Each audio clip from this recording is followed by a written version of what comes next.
नमस्ते। जापानमा मेरो सपना र सङ्घर्ष पोडकास्टको पहिलो सिरिजमा यहाँहरू सम्पूर्णलाई न्यानो स्वागत गर्न चाहन्छु। म हुँ सविता।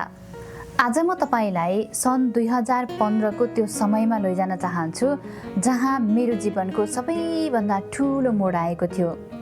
एउटा सामान्य मध्यमवर्गीय परिवारकी छोरी जसको काँधमा भाइ बहिनीको भविष्य र घरको आर्थिक भार थियो।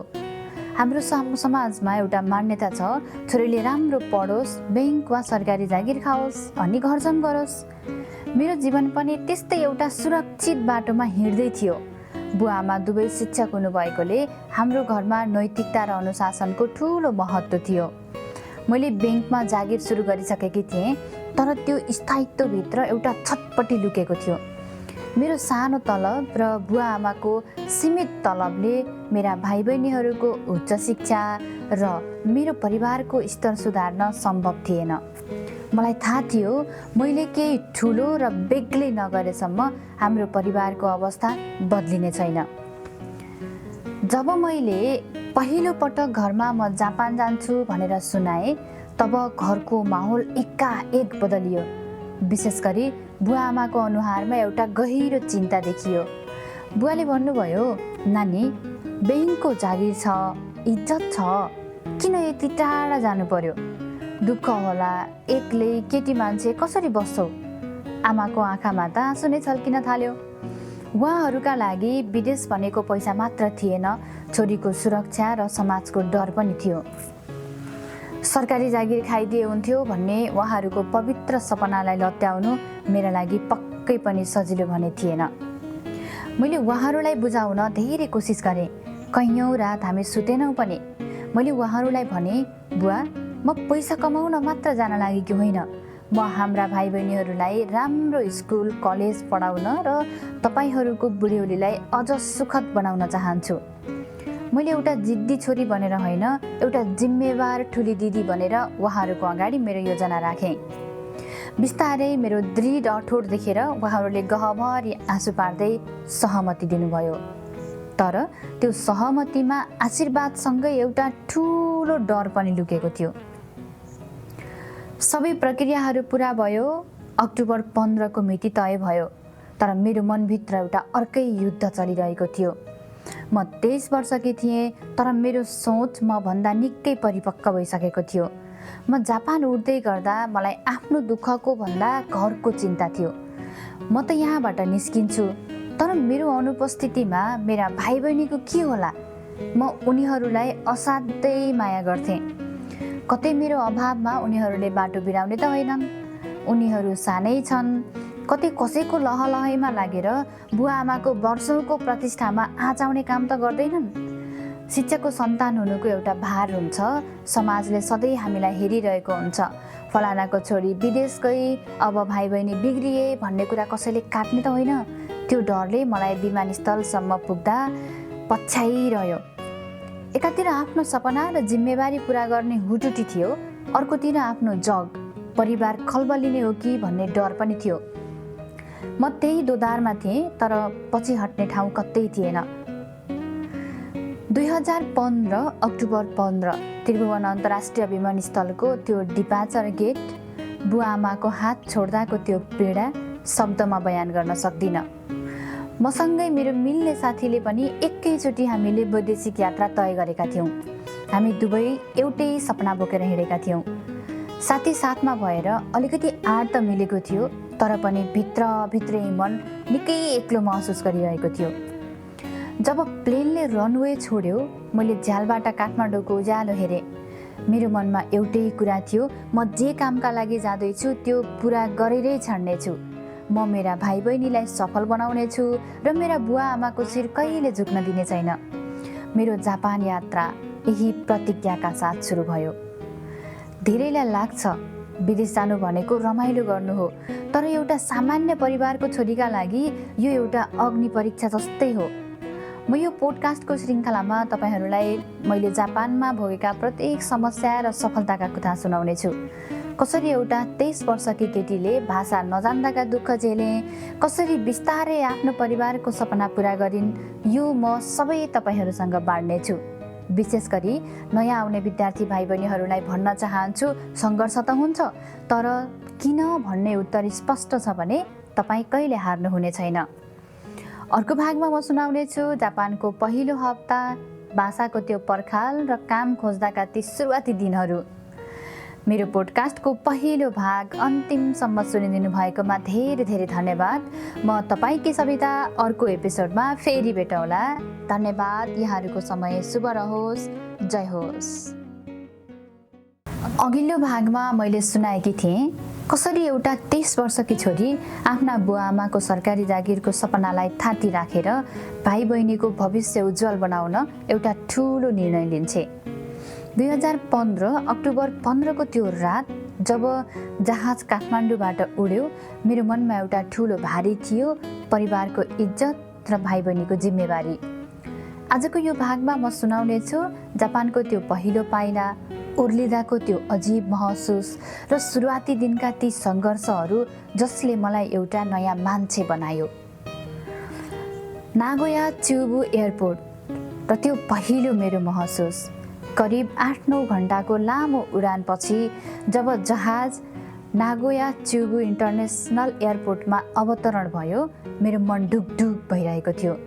च्यालबाट बाहिर हेर्दा सबै कुरा यति व्यवस्थित, यति चम्किलो र यति छिटो गुडिरहेको जस्तो देखिन्थ्यो कि मलाई लाग्यो कि म साँच्चै यो गतिको सहरमा टिक्न सक्छु होला।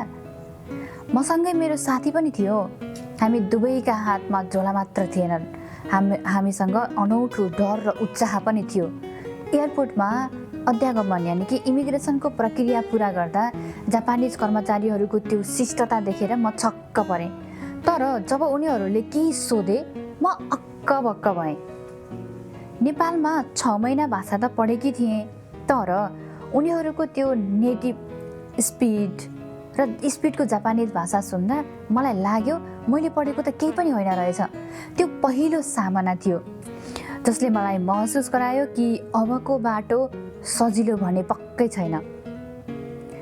एयरपोर्टबाट ट्रेनमा हामी जाँदै गर्दा एयरपोर्टबाट स्कुलसम्मको यात्रामा हामी ट्रेनमा हिँड्यौँ।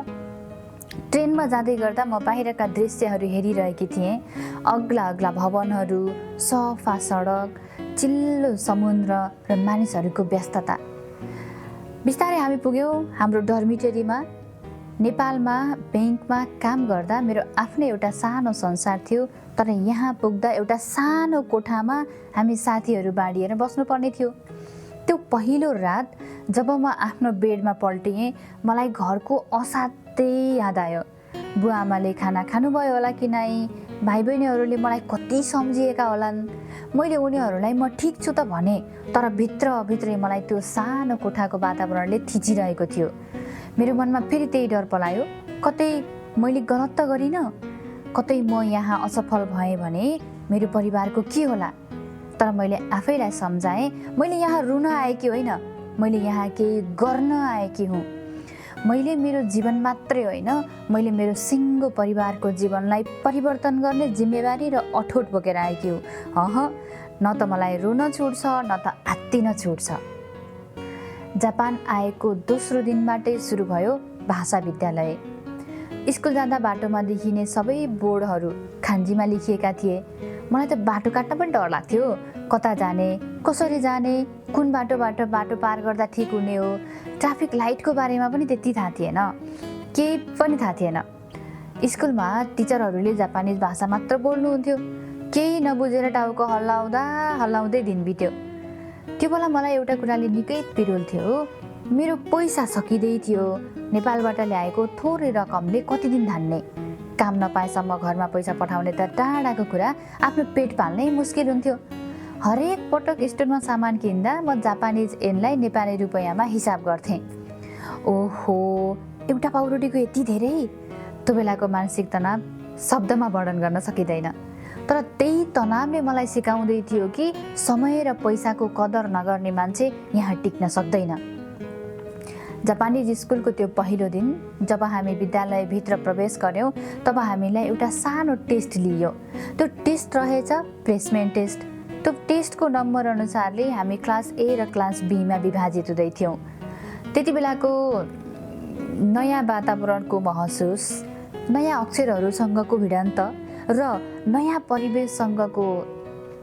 परिवेशलाई आत्मसात गर्दा गर्दै हतारिएर हडबडाएर आफूले जानेको कुरा पनि अक्षरहरूलाई पनि पेनको माध्यमबाट कपीमा उतार्न नसक्दा म सेक्सन बीमा परेँ, यानि कि नजान्ने विद्यार्थीहरूको ग्रुपमा परेँ र मेरो पढाइ स्टार्ट भएको थियो। यति धेरै अन्योलता बिचमा पनि एउटा कुराले मलाई सम्हालिरहेको थियो, त्यो हो मेरो साथी। हामी दुवै एउटै ढुङ्गाका यात्री थियौँ। दिनभरिको पढाइ, दिनभरिका महसुसहरू एउटा खोलाको किनारमा रहेको बेन्चमा बसेर साटासाट गर्ने गर्थ्यौँ।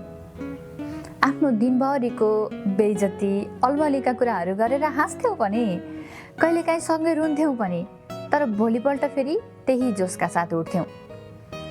मैले एउटा कुरा के सिकेँ भने विदेशमा तपाईँको कोही आफ्नो हुनु वा नहुनुले धेरै फरक पार्छ, तर त्योभन्दा बढी तपाईँको मनमा भएको दृढ इच्छा शक्तिले तपाईँलाई डोर्याउँछ। मलाई मेरा भाइ बहिनीको त्यो अनुहार सम्झना आउँथ्यो जसले मलाई हरेक बिहान उठ त यहाँ हार्न आएकी होइनस् भन्थ्यो। आजको भागमा मैले जापानको त्यो पहिलो हप्ता र मेरो मनको अलमल र अन्योलताका कुराहरू गरेँ, तर असली चुनौतीहरू अझै बाँकी थिए। त्यो हो पार्ट टाइम जबको खोजी। भाषा नबुझ्ने मान्छेले जापानमा काम कसरी पाउँछ, पहिलो अन्तर्वार्तामा म कसरी फेल भएँ, मैले आफ्नो कामहरू कसरी खोजेँ, अर्को भागमा म तपाईँहरूलाई यी कुराहरू साट्ने छु। रमाइला अनि दुःखद पाटाहरू पनि धेरै छन्। तबसम्मका लागि म सविता यहाँहरूको बिचबाट बिदा चाहन्छु। अन्तिमसम्म सुनिदिनु भएकोमा धेरै धेरै धन्यवाद। तपाईँको समय शुभ रहोस्। जय होस्। जापानको यात्रा सुरु भएको दोस्रो हप्ता चल्दै थियो। हातमा सीमित पैसा थियो, तर आवश्यकताहरू धेरै। ब्याङ्कको जागिर छोडेर आएकी म यहाँ आएपछि हरेक एक एनको हिसाब राख्न थालिसकेकी थिएँ। आजको भागमा म तपाईँलाई मेरो जापानको त्यो पहिलो 4 हप्ताको कथा सुनाउने छु, जहाँ हामीले नुन चिनी चिन्न सकेनौँ, 16 किलोमिटर साइकल डोराएर हिँड्यौँ र 13,000 को मोबाइलको बिल देख्दा सातो उड्यो। आउनुहोस्, मेरो रमाइलो र चुनौतीपूर्ण यात्रामा सहभागी हुनुहोस्। दोस्रो हप्तातिर हामी स्कुल नजिकैको एउटा साइकल पसलमा गयौँ। जापानमा साइकल बिनाको जीवन सोच्नै नसकिदो रहेछ। 5,000 येन हालेर एउटा पुरानो साइकल, सेकेन्ड ह्यान्ड साइकल किने, तर त्यो 5,000 येन तिर्दा मेरो मन चिसो भएको थियो। मनमा एउटै कुरा थियो, पक्का पैसा सकियो अब। त्यति बेला नेपाल सिनियर दाजु दिदीहरूले ग्रुपमा काम लगाइदिन्छौँ भन्नुहुन्थ्यो। हामी पनि त्यही आशमा थियौँ, तर काम सुरु हुन अझै 1 महिना बाँकी थियो। सुरुका हप्ताहरूमा मोबाइल सिम लिने, ब्याङ्क खाता खोल्ने र यो नयाँ सहरलाई चिन्नमै बित्यो। काम नहुँदाको त्यो समय एकातिर फुर्सदिलो थियो भने अर्कोतिर खर्च मात्र भइरहेको थियो भन्ने तनावले भित्रभित्रै खाइरहेको पनि थियो। एक दिनको एउटा रोचक कुरा सुनाउँछु। हामी साथीहरूको ठुलो टोली साइकल लिएर साइट सिनमा निस्क्यौँ। रमाइलो गर्दै फोटो खिच्दै हामी यति धेरै टाढा पुगेछौँ कि कसैले पत्तै पाएनौँ। झन्डै 16 किलोमिटर पुगेपछि मात्र महसुस भयो अब त फर्किनुपर्छ। हाम्रो ग्रुपमा सुमन भन्ने एकजना साथी हुनुहुन्थ्यो, जो फोटोग्राफीमा निकै सिपालु। उहाँले हाम्रा यति राम्रा र सुन्दर तस्बिरहरू खिचिदिनु भयो कि हामी सबै मक्क थियौँ। तर फर्किने बेलामा एउटा आपत आइलाग्यो। एकजना साथीको साइकल पङ्चर भयो। 16 किलोमिटरको बाटो, नजिकै कुनै साइकल रिपेयर गर्ने पसल थिएन। हामीले निर्णय गऱ्यौँ अब साथीलाई एक्लै त छोड्नु मिलेन। हामी पालै साइकल डोराउँदै कहिले अरूको साइकलमा चढ्दै हिँड्यौँ। होस्टेल आइपुग्दा यति खुट्टा देखेका थिए कि लाग्थ्यो भोलि उठ्न सकिँदैन। तर त्यो थकानमा पनि एउटा छुट्टै रमाइलो थियो, एउटा मित्रताको न्यानोपन थियो। होस्टेल फर्केपछि अर्को युद्ध सुरु हुन्थ्यो, खाना पकाउने र होमवर्क गर्ने। जापानमा सबै कुरा जापानिज भाषामा लेखिएको हुन्छ। सुरुमा सुपरमार्केट, कन्भिनियन्स स्टोरमा जाँदा अनौठो लाग्थ्यो। ओनिगिरी देख्दा यो त भात नै हो भनेर खुसी हुँदै किनेको सम्झना पनि छ। तर तरकारी र मासुको भाउ देख्दा सातो जान्थ्यो। एउटा काँक्रो किन्दा पनि निकै महँगो लाग्ने। नेपालमा त यतिकै बारीमा फल्थ्यो भन्ने सम्झनाले झस्काउँथ्यो। अझ रोचक कुरा त नुन र चिनीमा भयो। प्याकेटमा के लेखेको छ पढ्न सक्ने होइन। नुन ठानेर किनेको चिनी परिरहेको हुन्थ्यो, चिनी ठानेर हालेको चाहिँ नुन परिरहेको हुन्थ्यो। काँक्रो र अरू तरकारीहरूमा पनि म पटक पटक झुक्किएकी छु। ब्याङ्कमा जागिर खाएको मान्छे आज यहाँ आएर कखराबाट जीवन सुरु गर्दा कहिलेकाहीँ त ऐना हेरेर आफैलाई सोध्थेँ, मैले यो के गर्दैछु। 1 महिना पुग्दा नपुग्दै मोबाइलको बिल आयो 13,000 ऐन। त्यो बिल देख्दा सातो उड्यो। नेपालको हिसाबमा त त्यो ठुलो रकम थियो। कति रात त निद्रै लागेन। कतै केही नराम्रो हुने हो कि पैसा तिर्न नसकेर जेल जानुपर्ने त होइन भन्ने जस्ता साना साना कुराले म निकै तर्सिन्थेँ। मलाई निकै तर्साउँथ्यो। धेरैलाई लाग्छ नि जापान यानि कि विदेश जाने बित्तिकै सबै कुरा सहज हुन्छ, तर मलाई जापानमा मानसिक र शारीरिक रूपमा सेट हुन 4 हप्ता मात्र होइन पुरै 6 महिना लागेको थियो। त्यो 6 महिना मेरो जीवनको सबैभन्दा ठुलो पाठशाला थियो। आजको यो भागमा मैले सुरुवाती महिनाका ती रमाइला र डरलाग्दा अनुभवहरू सुनाएँ। कतिपय कुरा सुन्दा हाँसो लाग्छ, तर त्यति बेला ती हाम्रा लागि ठुला पहाड जस्तै थिए। अर्को भागमा म सुनाउने छु मेरो पहिलो आरुबाइतोको पहिलो दिनको बारेमा, जब म पहिलो पटक जापानिज कम्पनीमा गएँ। कामको लागि मेरो अवस्था कस्तो भयो होला सुन्न चाहनुहुन्छ भने तपाईँले मेरो अर्को भागलाई प्रतीक्षा गर्नुपर्नेछ। आजको भाग अन्तिमसम्म सुनेर साथ दिनुभएकोमा धेरै धेरै धन्यवाद। म हुँ तपाईँकै सविता। अर्को एपिसोडमा फेरि भेट्नेछौँ। नमस्ते। यहाँहरूको समय शुभ रहोस्। जय होस्। जापानको सुरुवाती दिनहरू रहर लाग्दा मात्र थिएनन्, अलिअलि पीडादायी पनि थिए। नेपालमा ब्याङ्कको जागिर खाँदा मैले कहिले सोचेकी थिइनँ कि एक दिन मेरा यी हातहरूले केमिकलको पिरो पानीमा दिनभरि तरकारी पखाल्नु पर्नेछ। आजको भागमा म मेरो पहिलो कामको त्यो कठिन अनुभव, कामबाट निकालिदिएका छेडहरू र झन्डै 300 ठाउँमा काम फोन गरेपछि पाएको एउटा सुसी पसलको अवसरको बारेमा बताउने छु। यो भाग तपाईँहरूका लागि निकै ऊर्जावान बन्न सक्छ, तसर्थ अन्तिमसम्म हेरेर साथ दिनुहोला। जापान आएको 1 महिनापछि मैले पहिलो काम पाएँ एउटा तरकारी काट्ने र पखाल्ने फ्याक्ट्रीमा। पहिलो दिन मलाई सेतो ड्रेस, सेतो टोपी, मास्क र बुट लगाएर भित्र लगियो। जब म त्यो फ्याक्ट्रीभित्र छिरेँ मलाई कता कता निसासिएको जस्तो महसुस भइरहेको थियो। मेरो पहिलो काम थियो साग पखाल्ने। त्यहाँ प्रयोग गरिने केमिकल यति पिरो हुन्थ्यो कि आँखा र नाक पोलेर खप्नै सकिन्नथ्यो। साग पखाल्दा पखाल्दै मलाई मेरो ब्याङ्कको त्यो अफिस, कम्प्युटर र कलमको निकै याद आयो। मेरा यी हातले आज यो के गर्दैछ, म किन यहाँ छु? भित्रैबाट एउटा आवाज आउँथ्यो र आँखाबाट आँसु झर्थ्यो। मलाई लाग्छ म जीवनमा त्यति कहिले रोइनँ होला जति ती दिनहरूमा रोइयो। मेरो जस्तो कहानी सायद जापान आउनुभएका तपाईँ धेरैजनाको छ होला। यदि हामीले हाम्रो कहानीलाई यसरी साट्न खोज्यौँ भने नयाँ आउने विद्यार्थी भाइ बहिनीहरूले अझै आँट, हिम्मत र साहस गर्नुहुनेछ। हामीले गरेका कमजोरी उहाँहरूले गर्नुहुने छैन। मेरो मनले यो काम स्वीकार नै सकेको थिएन। त्यसैले होला मैले कुनै पनि दिन कुनै पनि काम राम्रोसँग गर्नै सकिनँ। कहिले बन्दागोभी काट्न नसकेर इन्चार्जले गाली गर्यो, कहिले 5 मिनटमै तिमीले सकिनौ जाऊ भनेर निकालिदिन्थ्यो। कामबाट निकालिँदा पनि म साथीलाई कुरेर त्यही कम्पनीको क्यान्टिनमा 8 घन्टासम्म कुरेर बस्थेँ। जब बिस्तारै काम बाटो चिन्न थालेँ तब कामबाट निकालिदियो भने म आफै घर फर्किन थालेँ। सधैँभरि समय एउटै रहँदैन। सुरुमा जानिँदैन, तर केही दिन पछाडि हिँड्न जानिन्छ, बाटो पनि चिन्न थालिन्छ। त्यसपछि समस्या पर्दा विकल्प खोज्नुपर्छ भन्ने सिद्धान्तमा मैले विश्वास गर्छु। त्यसकारणले म नआत्तिकन कामबाट निकालिदियो भने म खुसी हुँदै अर्को काम खोज्नको लागि निस्कन्थेँ। 2 महिनाको त्यो सङ्घर्षपछि मेरो पहिलो महिनाको तलब 58,000 ऐन आयो, जुन मैले नेपालमा कति महिना काम गरे मात्रै कमाउन सक्थेँ। मेरो लागि त्यो जीवनको पहिलो ठुलो कमाइ थियो। मेरो जीवनको पहिलो ठुलो कमाइ थियो नि त। त्यो मेरो पहिलो विदेशको कमाइ थियो। मैले 50,000 ऐन सिधै घर पठाएँ।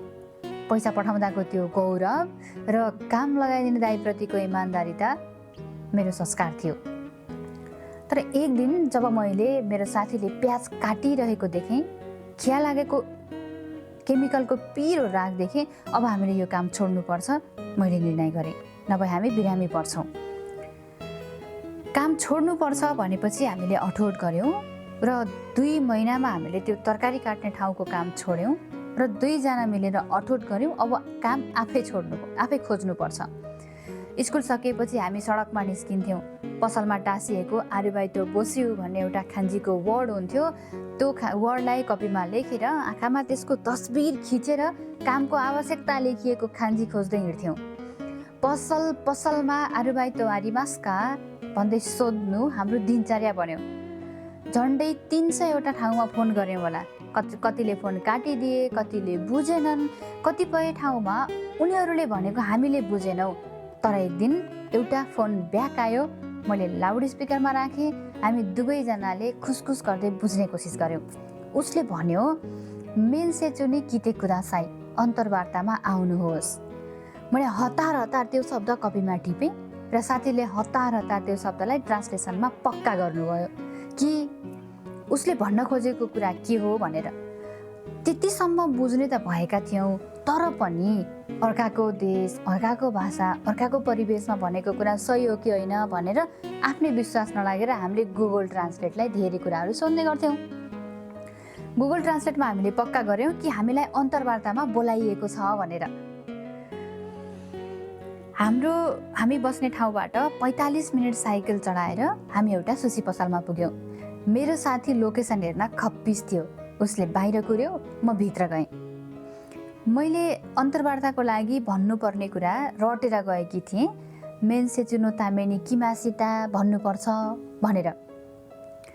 म सानो कदकी मान्छे, पातली केटी, तर मैले अनुहारमा एउटा ठुलो मुस्कान र शरीरमा निकै ऊर्जा देखाएँ। म्यानेजरले के सोध्नुभयो, के सोध्यो। मैले सबै कुरा नबुझे पनि हाई भन्दै मुस्कुराइरहेँ। 1 हप्तापछि फोन आयो, अर्को शनिबार पासपोर्ट र ब्याङ्कको पासबुक लिएर आउनु भनेर। त्यो सुन्ने बित्तिकै हामीलाई पक्का भयो मैले काम पाएँ। हामी यति धेरै नाच्यौँ कि लाग्यो कि ठुलै प्रगति गऱ्यौँ, युद्धै जित्यौँ जस्तो खुसी लाग्यो। हामीले समयको सदुपयोग गर्दै पार्कमा बसेर पढ्न थाल्यौँ। यद्यपि मलाई अझै पनि जापान स्वीकार्न गाह्रो भइरहेको थियो। म क्लासमा बकुल्ला जस्तै हुन्थेँ, अरूको होमवर्क सार्थेँ, तर पनि इक्जाममा फेरि खोइ कसरी पास हुन्थेँ। सबैभन्दा खुसीको कुरा, जब म पहिलो दिन काममा गएँ, मैले म्यानेजरलाई मेरो साथीको बारेमा पनि भनेँ। उहाँ निकै मनकारी हुनुहुन्थ्यो। भगवानले उहाँलाई हाम्रै लागि त्यो ठाउँमा राखिदिनु भएको थियो जस्तो लाग्छ अहिले सम्झिँदा। उहाँले तुरुन्तै उसलाई पनि बोलाउनु भयो र हामी दुवैजनालाई हप्ताको 26 घन्टा काम फिक्स गरिदिनु भयो। त्यो दिन हामी मक्ख परेर कोठामा फर्क्यौँ। अब हामीले एउटा नयाँ अठोट गरेका थियौँ। अब यहाँ मेहनत गर्नुपर्छ र आफूलाई प्रमाणित गर्नुपर्छ। अर्को भागमा म सुनाउनेछु त्यो सुसी पसलमा हाम्रो पहिलो दिन कस्तो रह्यो, कसरी हामीले जापानिज भाषामै ग्राहकहरूसँग कुरा गर्न थाल्यौँ र कसरी हामी त्यो पसलको सबैभन्दा प्रिय कामदार बन्यौँ। यो भाग अन्तिमसम्म सुनिदिनु भएकोमा धेरै धेरै धन्यवाद। तपाईँको एउटा सानो मुस्कान र कहिले हार नमान्ने बानीले तपाईँलाई कहाँ पुर्याउन सक्छ भन्ने कुरा मेरो अर्को कथाले बताउनेछ। अर्को एपिसोडमा फेरि भेटौँला। यहाँहरूको समय शुभ रहोस्। जय होस्। भनिन्छ मान्छेको अहङ्कारले उसलाई सिद्ध्याउँछ, तर कहिलेकाहीँ त्यही अहङ्कार वा इगो सही ठाउँमा ठोकियो भने त्यसले मान्छेलाई सुतिरहेको अवस्थाबाट झस्ल्याङ्ग बिउजाउँछ। अघिल्लो भागमा म सुसी पसलमा छानिएकी थिएँ। आज म सुनाउँदैछु बैंकको जागिर खाएको मेरो त्यो हातले जब पहिलोपटक जापानमा जुठा भाडाको थुप्रो देख्यो, तब मेरो मनमा कस्तो भुइँचालो गयो। कसरी मेरो एउटा मिल्ने साथीको कडा शब्दले मलाई कातर हुनबाट जोगाएर त्यो पसलकै प्रिय कामदार बनायो। सुसी पसलको पहिलो दिन ओहायो गोजाइमास भन्दै हामी भित्र छिर्यौँ। नियम कानुनका कुराहरू सिकाइयो र हामीलाई सिधै किचनको एउटा कुनामा लगियो जहाँ भाँडा माझ्ने ठाउँ थियो। आम्मामा, जीवनमा पहिलो पटक त्यति धेरै जुठो भाँडाको थुप्रो मैले एकै ठाउँमा देखेँ। त्यो देख्ने बित्तिकै म त झस्किएँ। हामी यस्तो संस्कारमा हुर्किएका थियौँ जहाँ कामलाई ठुलो र सानो भनेर छुट्याइन्थ्यो। मेरो भित्री मन रुन थाल्यो। मलाई लाग्यो कि म नेपालको प्रतिष्ठित ब्याङ्कको जागिर छोडेर यहाँ अरूको जुठा भाँडा माझ्न आएकी हुँ त। मेरो आत्मसम्मानमा ठुलो ठुलो चोट पुगेको महसुस भयो। तर त्यहाँ एकजना जापानिज बुढी आमै हुनुहुन्थ्यो जसले निकै मायाले हामीलाई भाँडा माझ्ने तरिका सिकाउनु भयो। उहाँको त्यो ममताले अलिकति राहत त पुग्यो, तर मेरो मन अझै मानिरहेको थिएन के। अनौठो कुरा के थियो भने नि साथीहरू, मेरो साथी निकै रमाइलो मान्दै भाँडा मस्काइरहेको थियो। उसलाई मेसिनहरूसँग खेल्न निकै रुचि थियो। उस कसैले नसिकाउँदै उसले भाँडा माझ्ने मेसिन खोल्ने, बन्द गर्ने र सफा गर्ने काम यति कुशलताका साथ गरिदियो कि जापानिजहरूले उसलाई पहिलो दिनमै माया गर्न थाले। म सोच्दै थिएँ मैले कसरी गर्ने होला यो काम भनेर। मनमा कता कता म यो काम गर्न सक्दिनँ भन्ने भाव आइरहेको थियो। त्यो पहिलो हप्ताको 26 घन्टा कसरी बिताएँ त्यो मलाई मात्र थाहा छ। अन्तत एक दिन मेरो धैर्यताको बात टुट्यो। मैले सोचेँ म यो काम गर्न जाँदिनँ र काममा गइनँ पनि। साथी एक्लै काममा गयो।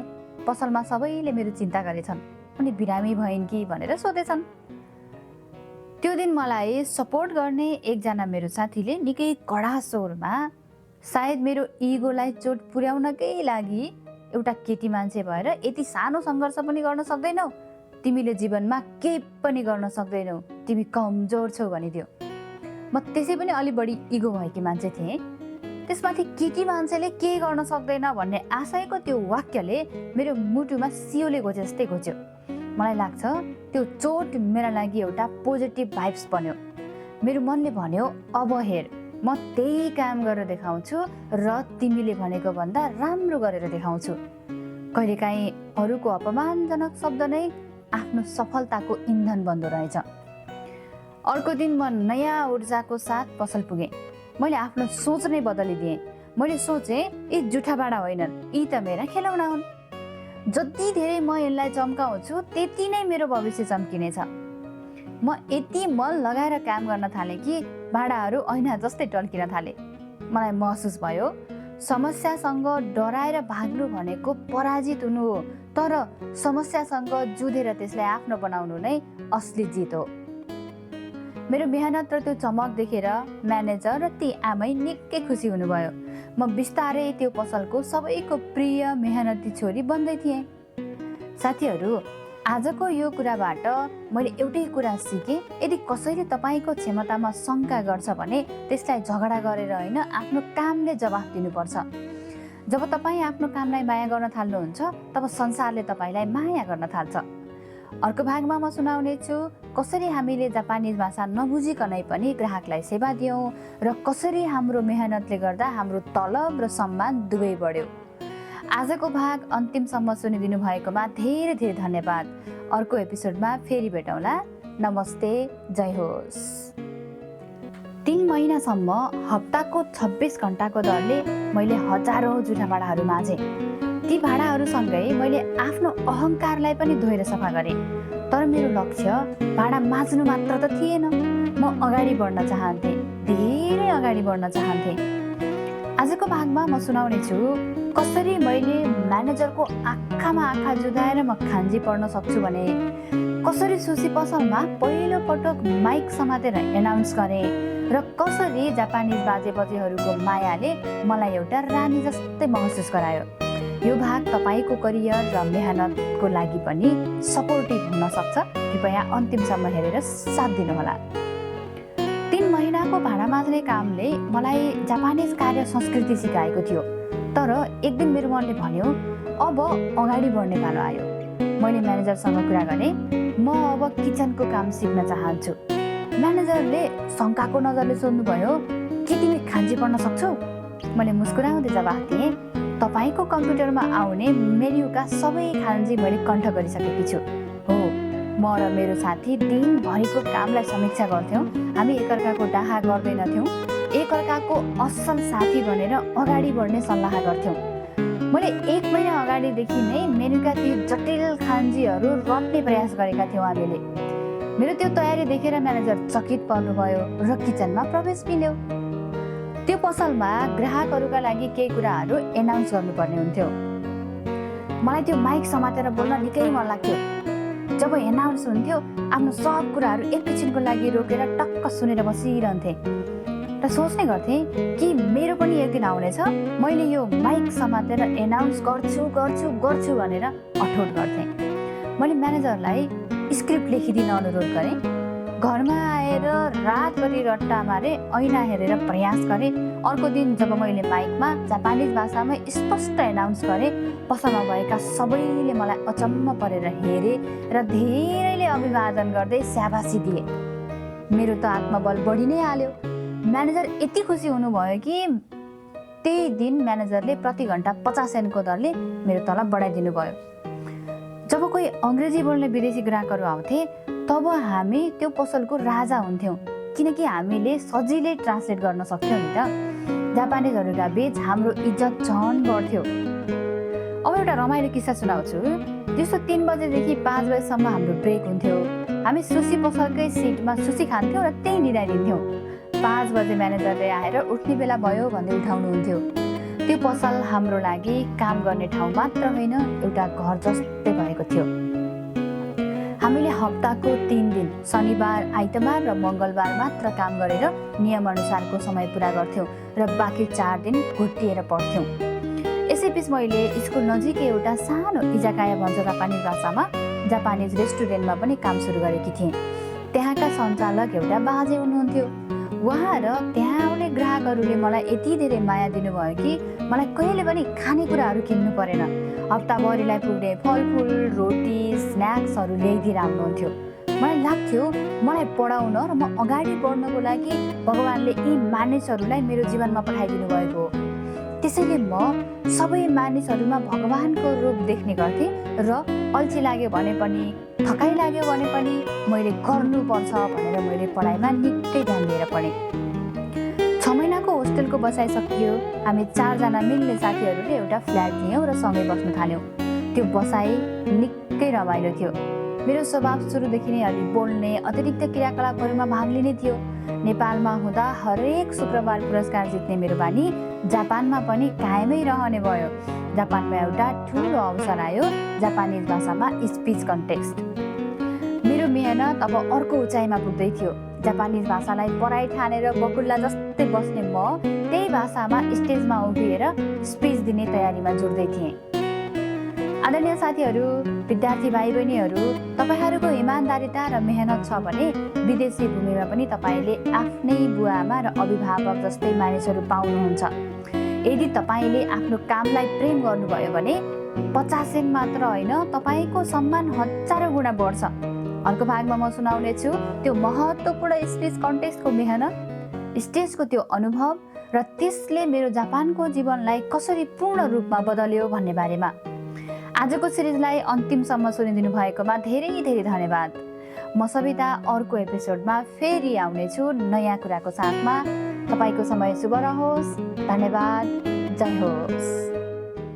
भनिन्छ जब तपाईँ के कुरा साँचो मनले चाहनुहुन्छ तब पुरा ब्रह्माण्डले तपाईँलाई त्यो प्राप्त गर्न मद्दत गर्छ। जापान आएको केही महिनामै एउटा यस्तो अवसर आयो जसले मेरो आत्मविश्वासलाई सगरमाथा जत्तिकै उच्च बनाइदियो। आजको भागमा म सुनाउने छु कसरी मैले 4000 शब्दको जापानिज स्पिच कण्ठ पारेँ, कसरी मेरा गुरुले मलाई अफिस समय सकिएपछि पनि रातको 9 बजेसम्म बसेर सिकाउनु भयो र कसरी एकजना मेरो प्रिय साथीले मलाई साडी लगाइदिएर स्टेजमा पठाउनु भयो जो गर्भवती हुनुहुन्थ्यो।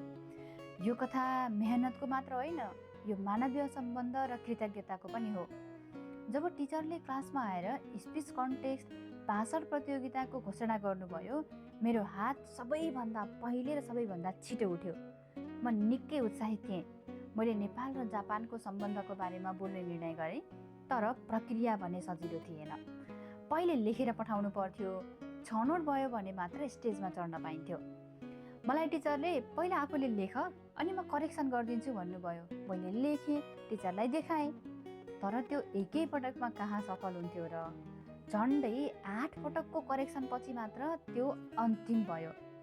मलाई आज पनि याद छ, म र मेरो टिचर मोडी सेन्से रातको 9 बजेसम्म स्कुलमै बसेर त्यो स्पिच सच्याउँथ्यौँ।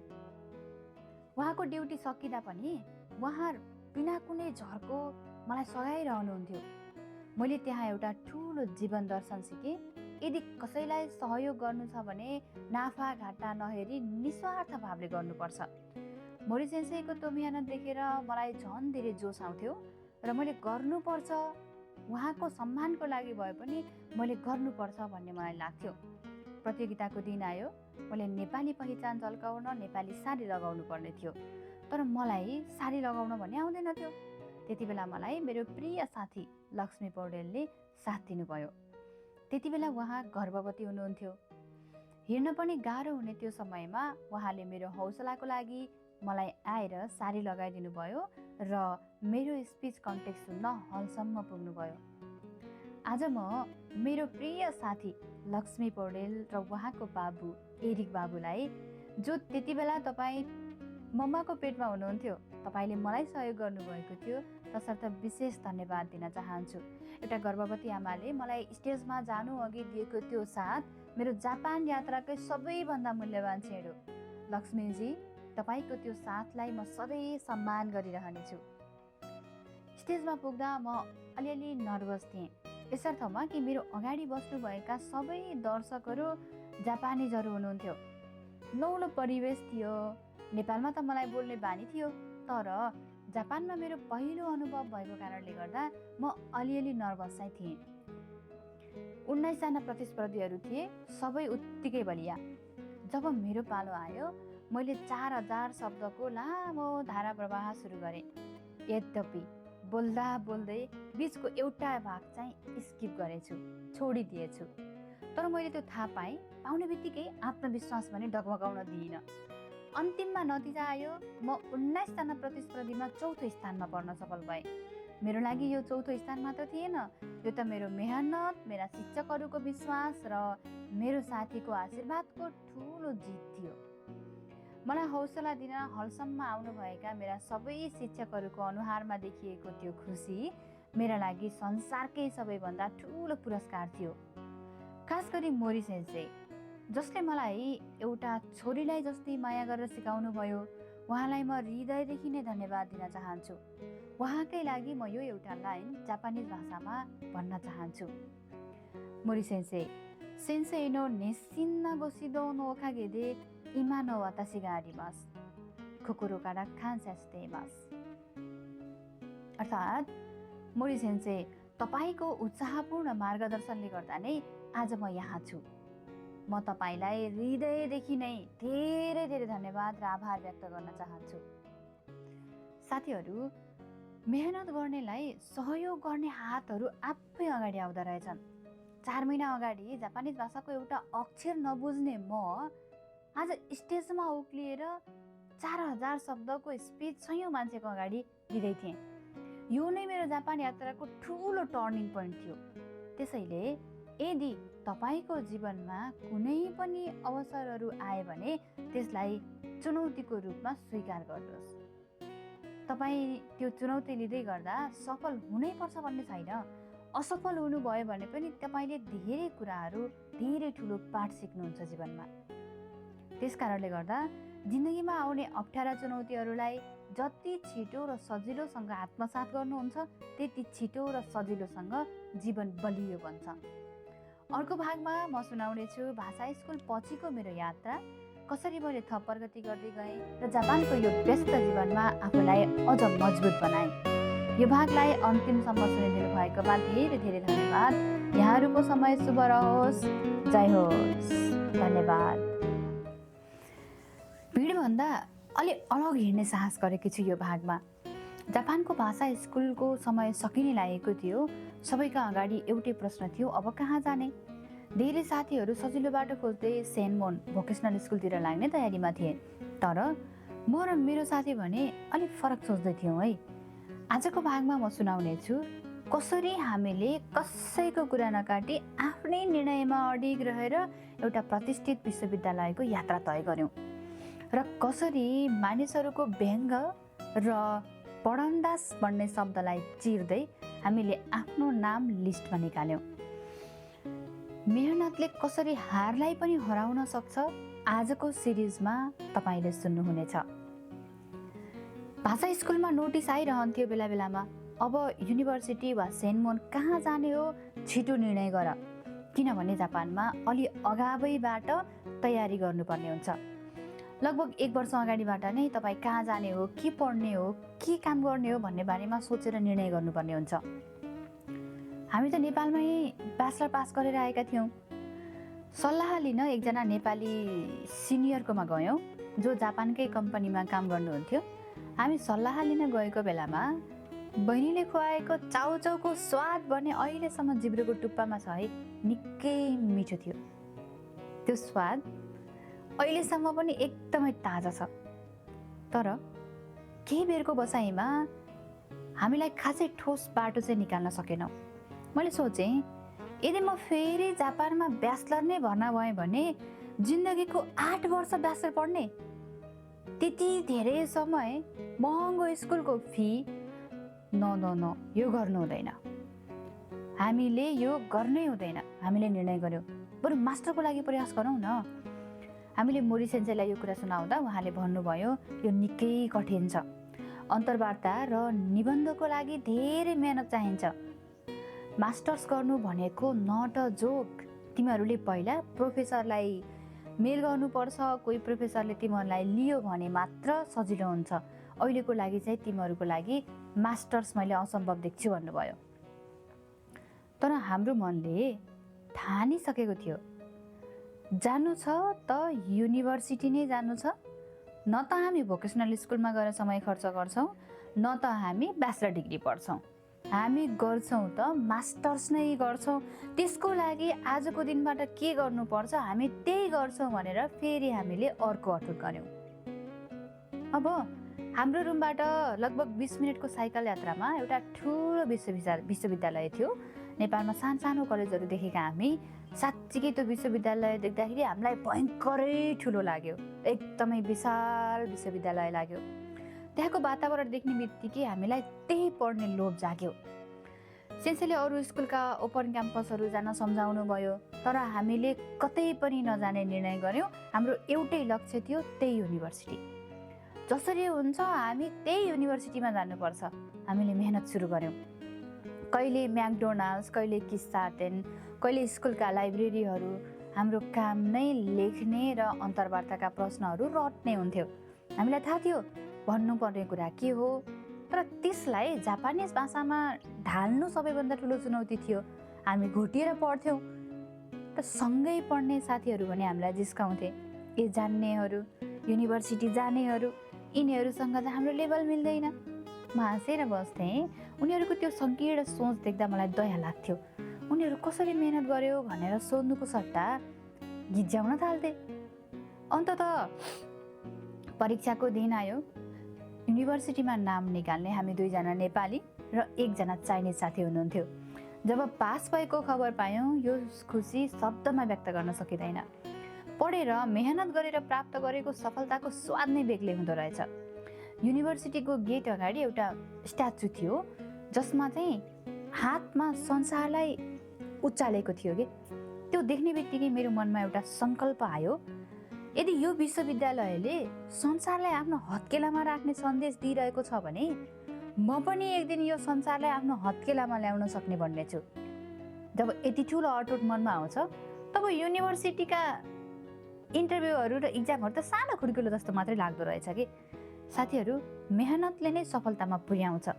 यदि कसैले प्रगति गरिरहेको छ भने उसलाई डाहा गरेर आफू पछाडि नपर्नुहोस्, बरु उसलाई सोध्नुहोस्, तपाईँले कसरी यति मेहनत गर्नुभयो, म पनि के गर्न सक्छु।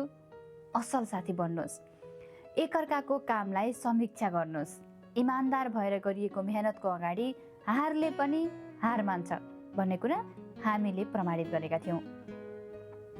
त्यस कारणले गर्दा जापानमा अप्ठ्यारो छ, समस्या छ, गाह्रो छ भनेर जति पनि कुराहरू गर्नुहुन्छ नि, हो त्यसैको लागि गाह्रो छ जसले जापानको अवसरलाई देख्ने आँखा खोल्न सक्दैन। मेरो समय र आजको तपाईँको समयमा जापान उस्तै छ। जापानका कुनै पनि कुराहरू त्यति धेरै फेरिएका छैनन्। नियम फेरिनु स्वाभाविक हो। हेर्नुहोस् त, हाम्रो नेपालमा पनि कति धेरै नियमहरू फेरिएका छन्। नियम फेरिनु स्वाभाविक नै हो, तर त्यो फेरिएको नियमसँगै आत्मसात गरेर नियमसँगै हिँड्न सक्ने ल्याकत तपाईँले राख्नुपर्छ। म विद्यार्थी हुँदै गर्दा मेरा पनि कठिन दिनहरू नआएका होइनन् नि, तर जुन कठिन समय थियो, जुन कठिन दिन थियो र जुन कठिन परिस्थितिहरू थिए, मैले त्यसलाई सिकाइमा परिणत गरेँ। तपाईँहरूले पनि सम्पूर्ण अप्ठ्यारा दिनहरूलाई सिकाइमा परिणत गरिदिनुहोस् त। एउटा लक्ष्य निर्धारण गर्नुहोस् र त्यो निर्धारण गरेको लक्ष्य प्राप्तिको लागि तपाईँले कति सक्नुहुन्छ मेहनत गर्नुपर्छ। इम्पोसिबल भन्ने छँदै छैन, पोसिबल छ, सम्भव छ, तपाईँकै पालामा सम्भव छ। आजको भागमा मैले भाषा स्कुलबाट विश्वविद्यालयसम्मको यात्रा सुनाएँ। अर्को भागमा म सुनाउने छु मेरो जीवनको दोस्रो ठुलो भाषण, भाषा स्कुलको त्यो ग्रेजुएसन सेरेमोनीमा गरिएको युनिभर्सिटीको भव्य स्वागतको बारेमा अर्को भागमा म सुनाउने छु। मेरो यात्रा अझै रोमाञ्चक हुँदैछ। कृपया मेरो रोमाञ्चक यात्रासँगै यहाँहरूले पनि यात्रा गर्न चाहनुहुन्छ भने मलाई फलो गर्न नबिर्सनुहोला। अन्तिमसम्म सुनेर साथ दिनुभयो, धेरै धेरै धन्यवाद। यहाँहरूको समय शुभ रहोस्। जय होस्। आजको भागमा जापानको भाषा स्कुलको त्यो न्यानो आँगन छोडेर अब हामी युनिभर्सिटीको नयाँ यात्रामा निस्किँदै थियौँ। भनिन्छ सफलताको बाटोमा हिँड्दा कहिलेकाहीँ भगवानले तपाईँको धैर्यको ठुलो परीक्षा लिनुहुन्छ। आजको भागमा म सुनाउने छु कसरी एउटा प्रोफेसरको सल्लाहले हाम्रो मास्टर डिग्रीको बाटो खोल्यो र कसरी बीच बाटोमा मेरो साथी बिरामी पर्दा मेरो बुवाले मलाई मानवताको सबैभन्दा ठुलो पाठ सिकाउनु भयो। भाषा स्कुलको अन्तिम समयमा मेरो अर्को स्पिच कन्टेस्ट थियो। मेरो विषय थियो मेरी आमा। त्यति बेलासम्म ममा आत्मविश्वास यति बढिसकेको थियो कि मलाई स्टेजको डर हराइसकेको थियो। मेरो स्पिच मूल्याङ्कनमा पहिलो भए पनि भोटिङको आधारमा म दोस्रो भएँ। तर निर्णायक मण्डलले तिम्रो स्पिच वास्तवमै उत्कृष्ट थियो भन्दा मलाई पुरस्कार जिते भन्दा ठुलो खुसी मिल्यो। हाम्रो जापानिज भाषाको जग बसाल्ने मेरो प्यारो स्कुललाई बिदाई गर्दै हामी युनिभर्सिटीको यात्रामा लाग्यौँ। बस्ने ठाउँ बदल्नु नपर्ने भएकाले हामी अलि ढुक्क थियौँ। युनिभर्सिटीको वेलकम सेरेमोनी निकै भव्य थियो। मिठा परिकार, नयाँ साथीहरू र प्रोफेसरहरूसँगको परिचय। जापानमा विदेशी विद्यार्थी रियोगा कुसेईलाई निकै सम्मान गरिन्थ्यो। हामी ब्याचलरमा भर्ना भए पनि हाम्रो लक्ष्य भने मास्टर्स थियो। ओपन क्याम्पसमा हामीले मास्टर्सका प्रोफेसरसँग कुरा गरेका थियौँ। त्यति बेला हामीसँग N3 लेभलको सर्टिफिकेट मात्र थियो, तर मास्टर्सका लागि कम्तीमा N2 लेभल चाहिन्थ्यो। प्रोफेसरले भन्नुभयो, अहिले तिम्रो जापानिज भाषा पुग्दैन। यदि तिमी 1 वर्ष ब्याचलरको कोर्समा बसेर मेहनत गर्छौ र N2 पास गर्छौ भने म तिमीलाई मेरो विषयमा मास्टर्समा लिन तयार छु। तर तिमीले धेरै मेहनत गर्नुपर्छ, सक्छौ? उहाँको कुरा नसकिँदै हामीले भन्यौँ, हामी 8 मात्र होइन, हामी तपाईँलाई विश्वास दिलाउने अठोट पनि गर्न सक्छौँ। हामीले त्यो 1 वर्षको समयलाई भाषा निखार्ने अवसरको रूपमा स्वीकार गर्यौँ। सबै कुरा ठिक चल्दै थियो, तर अचानक समयले कोल्टे फेर्यो। युनिभर्सिटीको हेल्थ चेकअपमा मेरो साथीको ब्लडमा समस्या देखियो। डाक्टरले तुरुन्तै ठुलो अस्पताल जान रिफर गर्नुभयो। 3 महिनासम्म हाम्रो जीवन अस्पताल र घरको चक्करमै बित्यो। म काममा जान्थेँ, साथी ओछ्यानमा। अस्पतालमा धेरै परीक्षणहरू भए। एक दिन मलाई निकै गाह्रो भयो। एकातिर युनिभर्सिटीको पढाइ, अर्कोतिर काम र अस्पतालको भागदौड। मैले नेपालमा रहनु भएको मेरो बुवालाई फोन गरेर सोधेँ, बुवा साथी धेरै बिरामी छ, न पढ्न पाइएको छ न काम गर्न पाइएको छ। कतै उसले घरमै खबर गरेर नेपाल फिर्ता पठाउने कोसिस पो गरौँ कि? म पनि एक्लै कति धान्न सक्छु र? बुवाले मलाई नम्र भाषामा सम्झाउनु भयो, त के भने कि त्यस्तो तिमीलाई यति धेरै अमानवीय हुन कसले सिकायो? साथी भनेको त अप्ठ्यारोमा काम लाग्ने हो, छोड्ने बेला होइन यो। उसलाई के चाहिन्छ, कसरी निको हुन्छ त्यो सोच्ने बेला हो। बुवाको त्यो कुराले मेरो आँखा खोलिदियो।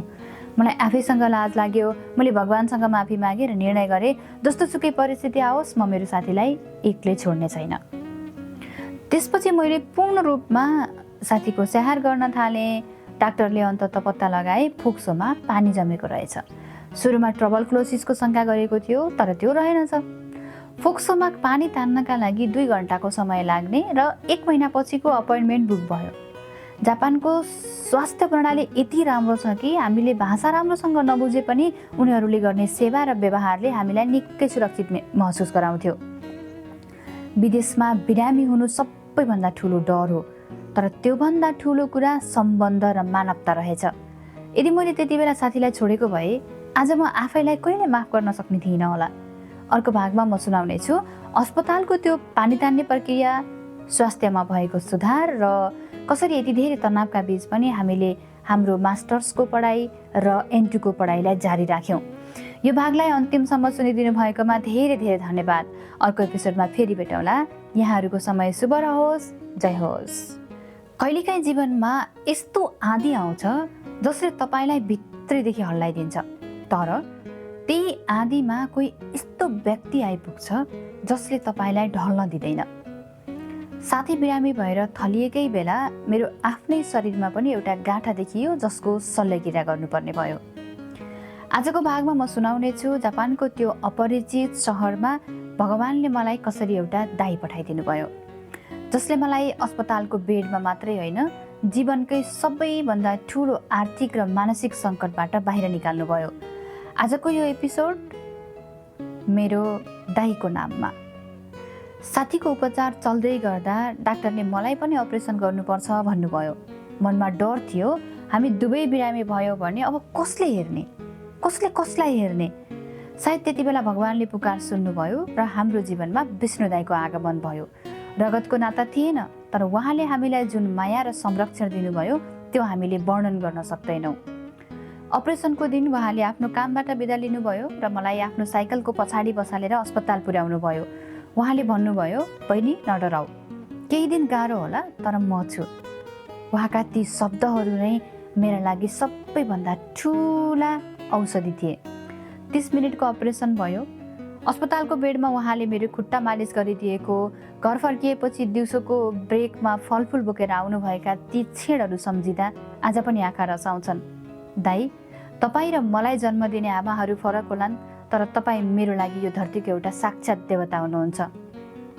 हाम्रो अगाडि अर्को पहाड थियो, ब्याचलर्स र मास्टर्सको पहिलो वर्षको मोटो शुल्क। हामीसँग पैसा थिएन, काम पनि धेरै समयदेखि गर्न सकेका थिएनौँ। 2 महिना अगाडिदेखि साथी बिरामी परेर अस्पताल धाउँदा धाउँदा हामी काममा जान सकेका थिएनौँ।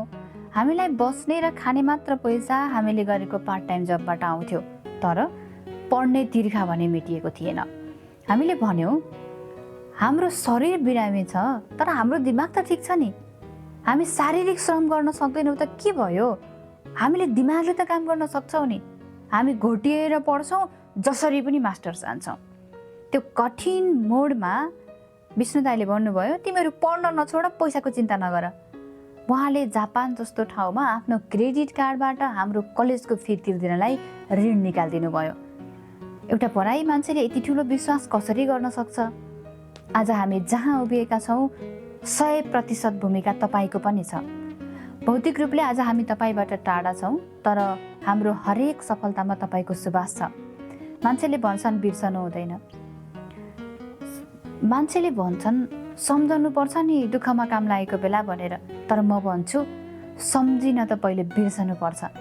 हामीले तपाईँलाई कहिले बिर्सेका छैनौँ दाइ, हरेक दिन तपाईँको कुरा गर्छौँ हामीले। भगवानसँग हामीले एउटा अनौठो जिद्दी गऱ्यौँ, हे भगवान, तपाईँले हामीलाई बिरामी पार्नुभयो, अब पार लगाउने जिम्मा पनि तपाईँकै हो। हामीले अस्पतालको बेडमा बसेरै मास्टर्सको तयारी गऱ्यौँ। सायद त्यो हाम्रो अटेरी मेहनत देखेर पनि भगवानले हार मान्नुभयो र विष्णु दाइको रूप धारण गरेर हामीलाई मद्दत पठाउनु भयो। अन्ततः सबै बिरामी र दुःखहरूलाई जितेर हामी दुवैजना मास्टर्सका लागि छानियौँ। त्यो क्षण हाम्रो लागि विजयको उत्सव थियो। हामीले प्रमाणित गर्यौँ कि यदि नियत सफा छ र मेहनत गर्ने आँट छ भने भाग्यले पनि बाटो छोडिदिन्छ। हामीलाई सहयोग गर्ने विष्णु दाइ र अन्य सबै नेपाली दाजुभाइ तथा साथीहरूलाई हृदयदेखि नै नमन गर्न चाहन्छौँ। यो भिडियो मार्फत एउटा कुरा भन्न चाहन्छु, तपाईँसँग बोल्दा मलाई कहिलेकाहीँ डर लाग्छ।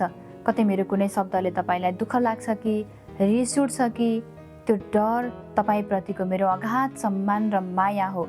हरेक बहिनीको भाग्यमा तपाईँ जस्तै दाइ भगवानले लेखिदिउन्।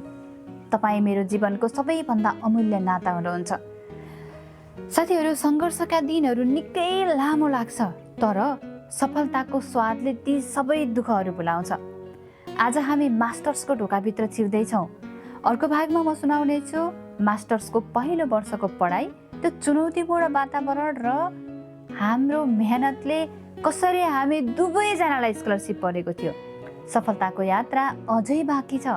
सुन्न चाहनुहुन्छ भने कृपया फलो गर्न नबिर्सनुहोला। अर्को एपिसोडमा फेरि भेटौँला। अन्तिमसम्म सुनेर साथ दिनुभयो धेरै धेरै धन्यवाद। तपाईँहरूको समय शुभ रहोस्। जय होस्। अघिल्लो भागमा मैले सुनाएकी थिएँ कसरी हामीले आर्थिक सङ्कटको कुरा र हाम्रो अदम्य साहसले हामीलाई मृत्युको मुख र आर्थिक सङ्कटबाट बचाएर युनिभर्सिटीको मास्टर्स तहसम्म पुर्यायो। तर मास्टर्समा भर्ना हुनु मात्रै ठुलो कुरा थिएन, त्यहाँ टिक्नु र आफूलाई उत्कृष्ट साबित गर्नु अर्को ठुलो पहाड थियो। आजको भागमा म सुनाउनेछु मास्टर्सको त्यो पहिलो वर्ष जापानिज विद्यार्थीहरूसँगको प्रतिस्पर्धा र एउटा विदेशी विद्यार्थीका लागि झन्डै असम्भव मानिने फुल स्कलरसिप हात पार्दाको त्यो अविस्मरणीय क्षण। मेहनत कहिले खेर जाँदैन भन्ने कुराको प्रमाण हो यो एपिसोड। जब म मास्टर्सको पहिलो क्लास छिरेँ, मलाई महसुस भयो कि यहाँको स्तर भाषा स्कुलको भन्दा कता हो कता माथि छ। प्रोफेसरहरूले बोल्ने जापानिज भाषा, गहिरा विषयवस्तुहरू र हरेक हप्ता बुझाउनु पर्ने रिपोर्टहरू। म र मेरो साथी दुवैको एउटै लक्ष्य थियो, हामी यहाँ पास हुन मात्र आएका होइनौँ, हामी यहाँ इतिहास रच्न आएका हौँ। हामीले बिदाका दिनहरूमा पनि कतै घुम्न जाने सोचेनौँ। युनिभर्सिटीको लाइब्रेरी नै हाम्रो घर बन्यो। कहिलेकाहीँ त बिहान 8 बजे छिरेको मान्छे बेलुका गेट बन्द नहुन्जेल त्यही हुन्थ्यौँ। विष्णु दाईले हाम्रो लागि जुन जोखिम मोलेर पैसा तिरिदिनु भएको थियो, त्यो पैसाको एक एक थोपाको बदला हामीले रिजल्टबाट दिनु थियो। हामीले आफ्नो स्वास्थ्यलाई पनि ख्याल गर्दै पढाइमा यस्तो फोकस गऱ्यौँ कि हाम्रो प्रगतिको चर्चा बिस्तारै प्रोफेसरहरूको बिचमा गुन्जिन थाल्यो। जापानमा मास्टर्स पढ्नु निकै महँगो हुन्छ। यदि स्कलरसिप पाइएन भने अर्को वर्षको फी तिर्न फेरि त्यही आर्थिक खाडलमा फस्ने डर थियो। युनिभर्सिटीमा विभिन्न स्कलरसिपका नोटिसहरू आउँथे। मैले एउटा प्रतिष्ठित संस्था जापानको शिक्षा मन्त्रालयको स्कलरसिपको लागि फर्म भरेँ। त्यहाँ हजारौँ विद्यार्थीको आवेदन पर्थे, जसमा जापानिज विद्यार्थीहरू पनि हुन्थे। इन्टरभ्यूको दिन मलाई निकै डर लागेको थियो, तर मैले सोचेँ मैले त यति धेरै दुःख र बिमारीलाई जितेर यहाँसम्म आएकी छु, एउटा अन्तर्वार्तासँग किन डराउने। मैले आफ्नो कथा, मेरो सङ्घर्ष र मेरो लक्ष्यको बारेमा निकै इमान्दार भएर बताएँ। त्यसपछिका केही हप्ताहरू नतिजाको पर्खाइमा निकै छटपटीमा बिते। हरेक दिन मेल बक्स चेक गर्दा मुटुको धड्कन बढ्थ्यो। एक दिन एउटा खाम आयो घरमा। हात काप्दै त्यो खाम खोलेँ। त्यहाँ लेखिएको थियो, तपाईँ यो वर्षको पूर्ण छात्रवृत्ति फुल स्कलरसिपको लागि छनौट हुनुभएको छ। त्यो पढ्ने बित्तिकै मेरो आँखाबाट आँसु छल्किए। त्यो खुसी केवल मेरो मात्र थिएन, त्यो त मेरो साथीको साथ र मेरो विष्णु दाईको विश्वासको जित थियो। मैले तुरुन्तै विष्णु दाईलाई फोन गरेँ। उहाँ यति खुसी हुनुभयो कि मानौ त्यो स्कलरसिप उहाँ आफैले पाउनु भएको। उहाँले भन्नुभयो, बहिनी मैले तिमीलाई विश्वास गरेको सफल भयो। त्यो दिन मलाई महसुस भयो, जब तपाईँको नियत सफा हुन्छ र मेहनतमा इमान्दारिता हुन्छ, तब भाग्यले पनि तपाईँको झोली भरिदिन्छ। अब मेरो अगाडिको बाटो धेरै हदसम्म आर्थिक रूपमा सुरक्षित भएको थियो। मैले त स्कलरसिप पाएँ, तर तपाईँहरूलाई थाहा छ, मेरो भन्दा 3 गुणा बढी रकमको स्कलरसिप मेरो साथीको हात लाग्यो। जब हामीले युनिभर्सिटीको ब्याचलर डिग्रीको फर्स्ट इयरमा भर्ना हुँदै गर्दा हामीले कलेजका युनिभर्सिटीले आयोजना गरेका प्रत्येक इभेन्टहरूमा भाग लिन्थ्यौँ। हामी एक्स्ट्रा करिकुलम एक्टिभिटिजमा निकै एक्टिभ देखियौँ कि उनीहरूले हामीलाई निकै नै मेहनती, इमान्दार र जेहेन्दार विद्यार्थीको रूपमा हेरिरहेका रहेछन्। जापानमा स्कलरसिप पाउनको लागि, प्राइभेट सेक्टरको स्कलरसिपको लागि युनिभर्सिटीको रेकमेन्डेसन चाहिन्छ। हामीलाई त्यो युनिभर्सिटीमा नचिन्ने कोही पनि थिएन। किन? हामी दुई मध्ये एकजनालाई त्यो स्कलरसिपमा स्कुलले रेकमेन्ड गर्यो। त्यसको एउटा ठुलो बाटो पनि छ, त्यो हो हामी दुईजनाले मात्रै 300 जना विद्यार्थीको क्लासमा एकाउन्टमा 100मा 100 ल्याएका थियौँ। यो पनि संयोग थियो हाम्रो लागि। यो छेड पनि तपाईँहरूसँग सेयर गरौँ। जब हामी ब्याचलरको फर्स्ट इयरमा थियौँ, फर्स्ट इयरमा हुँदै गर्दा एकाउन्ट सब्जेक्ट पढ्नुपर्ने थियो। एकाउन्ट सब्जेक्टको तयारी हामीले अस्पतालको बेडमा हुँदा गरेका थियौँ, इक्जामको तयारी। जब हामीले इक्जाम दियौँ, इक्जाम दिँदै गर्दा हामीलाई सजिलो लाग्यो, किनभने नेपालमा ब्याचलर लेभल पास गरिसकेको हामीलाई एकाउन्ट सब्जेक्ट निकै मनपर्ने सब्जेक्ट थियो। जस्ट हामीले वर्डहरूलाई जापानिजमा के भन्छ भनेर मिनिङ मात्रै पढे पुग्थ्यो, पर्याप्त पुग्थ्यो। हामीले त्यही गऱ्यौँ। 300 जना विद्यार्थीको क्लासमा जब रिजल्टको पेपर टिचरले दिँदै हुनुहुन्थ्यो, टिचरले भन्नुभयो 2 जना फुल मार्क्स आएको छ। मैले मेरो कपीमा हेरेँ, ओहो 2 जना मध्ये म परेछु भनेर म खुसी हुँदै थिएँ। पनि मेरो साथी पनि म परेछु भनेर मक्ख पर्दै थियो। एकछिनपछि त सरले यो 2 जना हो भनेर हामीलाई सबैजनाको अगाडि बोलाउनु भयो। हाम्रो सबैभन्दा ठुलो सफलताको छेड थियो एकाउन्टमा 100मा 100 ल्याएको छेड। त्यसै गरी हामी सबैजनासँग बलाकुसारी गर्थ्यौँ। युनिभर्सिटीमा सफा गर्ने मान्छेदेखि प्रिन्सिपलसम्म हामीलाई नचिन्ने कोही पनि थिएन। हामीलाई सबैजनाले उत्तिकै माया गर्नुहुन्थ्यो।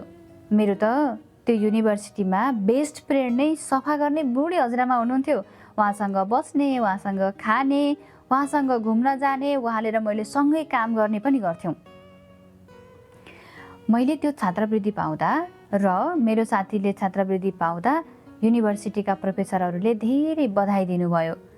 यो विदेशी केटाकेटी जो केही समय अघि अस्पतालमा थला परेका थिए, कसरी यति छिटो कमब्याक गरेर यति ठुलो उपलब्धि हासिल गरे भनेर सबै छक्क पर्थे। तर यो सफलताले हामीलाई मात्र होइन, हामीसँगै सङ्घर्ष गरिरहेका अन्य नेपाली विद्यार्थीहरूलाई पनि एउटा ठुलो सन्देश दियो, जापानमा मेहनत गर्नेलाई अवसरको कमी छैन। साथीहरू, स्कलरसिप पाउनु भनेको केवल पैसा पाउनु मात्रै होइन, यो त तपाईँको क्षमताको प्रमाण पनि त हो। आज म एउटा ढुक्कको सास फेर्दैछु, तर यात्रा अझै सकिएको छैन। मास्टर्सको बाँकी वर्ष र त्यसपछिको करियरको यात्रा अझै रोचक छ। अर्को भागमा म सुनाउनेछु मास्टर्स पछिको रोजगारी, जब हन्टिङको चुनौती, जापानिज कम्पनीमा छिर्न गरिएको सङ्घर्ष र अहिलेको वर्तमान अवस्था। यो भागलाई अन्तिमसम्म सुनिदिनु भएकोमा धेरै धेरै धन्यवाद। अर्को एपिसोडमा फेरि भेटौँला। सब्सक्राइब गर्न भने नबिर्सनुहोला। धेरै धेरै धन्यवाद। अर्को भागमा फेरि भेटौँला। यहाँहरूको समय शुभ रहोस्। धन्यवाद। जय होस्। विश्वविद्यालयको पढाइ सकिने लाग्दा जापानमा एउटा नयाँ युद्ध सुरु हुन्छ। त्यो हो सिउकाचु, जब हन्टिङ। हामीले सोचेका थियौँ मास्टर्स डिग्री छ हातमा, राम्रो विश्वविद्यालय छ, अब त जागिर हातैमा छ। तर जापानको कर्पोरेट दुनियाँ यति सजिलो पनि छैन।